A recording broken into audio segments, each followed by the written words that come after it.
Welcome to Sports Guy Talking. I am Dustin Tran, your host, as I am here today to talk about Sean Payton officially being hired by the Denver Broncos, as he will be tasked with fixing quarterback Russell Wilson. With much anticipation, the Sean Payton sweepstakes have finally been resolved. As I predicted in last week's video on Sean Payton, I said that he would end up coaching the Denver Broncos. Before I say anything else though, I want to present you guys with the topic question. So here it is. Can Sean Payton save Russell Wilson's NFL career? And let me give you the short answer and let me give you the long answer. Starting with the long answer. So you look at what Russell Wilson has done. He's been a consistent winner for a decade. That's exactly what he was on the Seattle Seahawks. Then he gets himself traded to the Denver Broncos. And he wanted more power there. He ends up getting a massive contract. He tries to work with Nathaniel Hackett. And clearly, it doesn't work out because Russell Wilson has career lows all across the board in terms of stats, in terms of wins, in terms of likability. Russell Wilson has never been more disliked than he is right now. And bringing in Sean Payton, this is clearly a sign that the Broncos are trying to do in an attempt to fix the Russell Wilson mistake, in an attempt to keep fans in their seats. They don't want fans to be leaving games early. That's what the Sean Payton hire does, at least on the immediate surface. And let me make this analogy for what Russell Wilson tried to do on the Seattle Seahawks. So think about it as this guy that was working at a regular job. Let's talk about he was working at a regular 9 to 5 p.m. company job, and then he ends up being pretty good at that job, but he says, you know what? I don't want to stay there because I want to do more in life, even though he knows that he has limitations in terms of his knowledge base and what his skills actually indicate what he can do. So he basically says, I want to be a manager. I want to be a manager to these people at the 9 to 5 company that he's working at. And eventually these people say, you know what? I think it's best if you part ways. So he basically ends up quitting on them, and then he ends up going to a bigger company where he ends up getting himself promoted. And that's exactly what Russell Wilson did, because he was on the Seattle Seahawks. He played his role really well there. He was a good game manager. He knew how to make the big throws down the field, but he was not necessarily a pocket passer. He wasn't a guy that you could win throwing the ball 40 to 50 times. And Russell Wilson became very dissatisfied with that role over the years. It's been well known that Russell Wilson wants a bigger role within the offense. So he said to Seattle, you know what?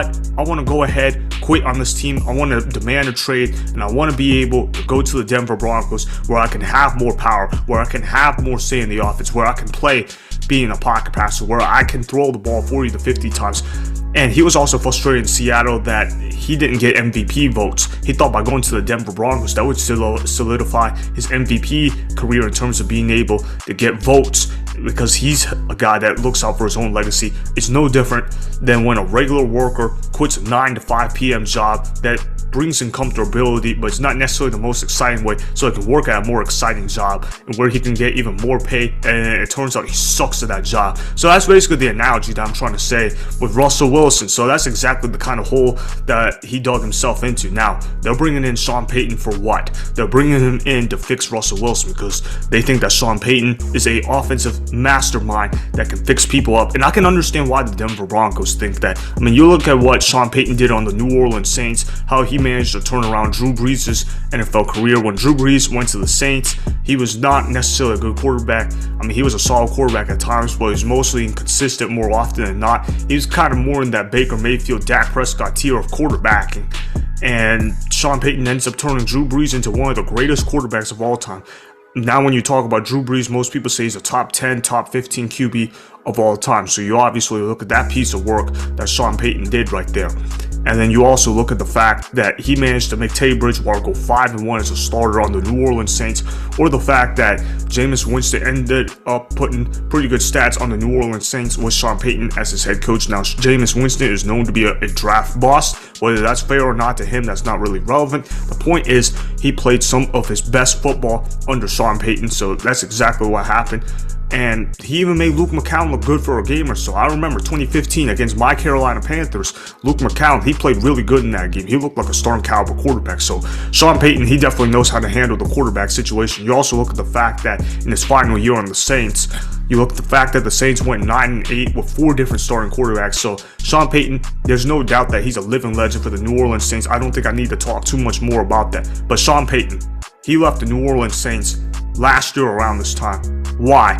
Because he said he felt a coaching burnout. So he decided to go to Fox for a year, and then now he's back in the NFL. Now he's back on the Denver Broncos. And I want to go ahead and talk about that trade package. So you look at what Sean Payton got in return, okay? So the Broncos ended up getting Sean Payton in a 2024 Saints third-round pick, while the Saints received a 2023 Denver Broncos first-round pick. They got that from the Bradley Chubb trade. It's the 29th pick, while the Saints also get a 2024 Broncos second-rounder. Now, from what I've seen in the trade, I don't really think anybody wins this deal. I'm not really a fan of either side. If you're the New Orleans Saints, yes, you got a first-round pick. You needed that first-round pick badly. Unfortunately, it's a late first-round, and you're probably not going to be able to get a franchise quarterback with that kind of pick. And to be honest with you, that's kind of more of a second-round pick from that perspective. So I think that if the New Orleans Saints, if they end up getting that pick, they might use that pick to trade that pick to a team like the Raiders for Derek Carr. And that's not necessarily a good move for the New Orleans Saints. Yes, Derek Carr puts up good numbers, but Derek Carr is not a guy that can elevate a franchise on his back. He needs good stability, good weapons around him. He needs too much around him. New Orleans Saints, they are definitely not going to provide Derek Carr with that. So when you look at it from that perspective, the New Orleans Saints should have gotten a higher first-round pick in return. Now, I understand that there weren't really any teams that had a mid to late first-rounder outside of the Denver Broncos, but here's where the Saints could have really gotten creative. They could have asked the Broncos, you know what? I don't want your 2023 first rounder. I want your conditional 2024 first rounder. They should have asked the Broncos, hey, you give me your 2024 first rounder. You just have to make sure you don't finish in the top 10 in draft picks or something like that. Top 10, top half, then we'll get your first round pick, because this first round pick is clearly too low and it doesn't really serve enough value. And the fact that the Saints have to give up another draft pick on top of that, that's not necessarily gaining draft capital from the New Orleans Saints perspective. They clearly missed an opportunity to get better draft capital than what they could have gotten in the Sean Payton deal. Clearly, the New Orleans Saints, they have not been very good in terms of managing their cap situation, in terms of managing their draft situation the last few years. That's why you're finally seeing them have some down years. Now, if you're the Denver Broncos, on the other hand, you have a lot of needs. You need all the draft picks that you can get. Why would you do this? I don't really get it. I mean, I get it from the sense that they're trying to save Russell Wilson, but they are sacrificing a lot to get a head coach who, quite frankly, is closer to Mike McCarthy than he is to Bill Belichick. Sure, Sean Payton is a good coach, but is Sean Payton a great coach? I don't think he's a great coach. I think he needs a great defensive coordinator, or at least a very good defensive coordinator, in order for his teams to be playoff caliber. We all know Sean Payton can coach offense, but what about the defense? You look at how Sean Payton missed the playoffs a decent amount with Drew Brees as his quarterback. We're talking about one of the greatest quarterbacks to have ever laced it up, and the fact that he was missing the playoffs a little too often with Drew Brees, this is already a red flag out there for the Denver Broncos. Okay, because you got a washed up Russell Wilson. But I'll say this though, for the Broncos, if anyone can squeeze any more magic out of Russell Wilson, it's got to be Sean Payton. I can understand why the Broncos made this hire, but I don't think this move is going to work out very well. You look at what the Denver Broncos are dealing with in the division. They got to play Patrick Mahomes twice a year. They got to play Justin Herbert and the Chargers twice a year. That's already 4 difficult games right there. So when you look at it from that perspective, Sean Payton will be entering himself into a very, very tough division. Personally, if I was Sean Payton, I understand why he took the Broncos job. That was really the only option he had for this season. But I would have honestly just stayed another year on Fox and just waited till better jobs opened up in 2024. I mean, this is not necessarily going to be a move that's going to work out for the Broncos. This could be like John Gruden and Derek Carr all over again. I remember when the Raiders brought in John Gruden back in 2018. I remember a lot of people were very, very hyped about the addition and thought that he was going to elevate Derek Carr to new levels. Remember, they hired him because Derek Carr had a down year after many people expected him to make a huge leap, and it ended up clearly not working out. This is what I could see happening with Russell Wilson. They hire Sean Payton because Russell Wilson had a down year. Now, do I expect Russell Wilson to get better? A little bit, but I don't expect him to become a Pro Bowl quarterback or anything like that. And I kind of hesitate using the word Pro Bowl because honestly, that Pro Bowl selection is honestly a joke. I mean, when Tyler Huntley can make the Pro Bowl, that's how you know the process is flawed, man.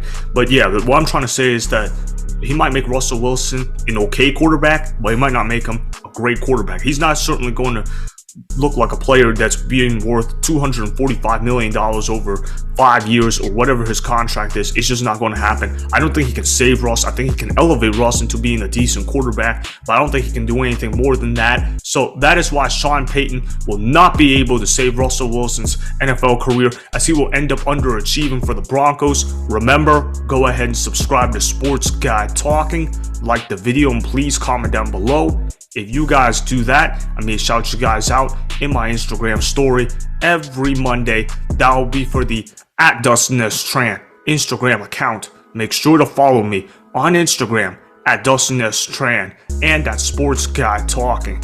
Also, go follow me on Twitter @DustinTran. Again, go ahead and do those things that I just told you guys to go do.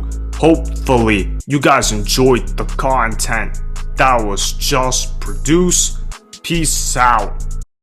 I hope you enjoyed that video. Want more Sports Guy Talking, the home of great sports content? Make sure you click that subscribe button to get the latest from Sports Guy Talking. Go ahead and like the video, comment down below, check the description box on the video in order to follow my Instagram and Twitter. Also, be sure to check out more of the best clips from the YouTube channel, Sports Guy Talking.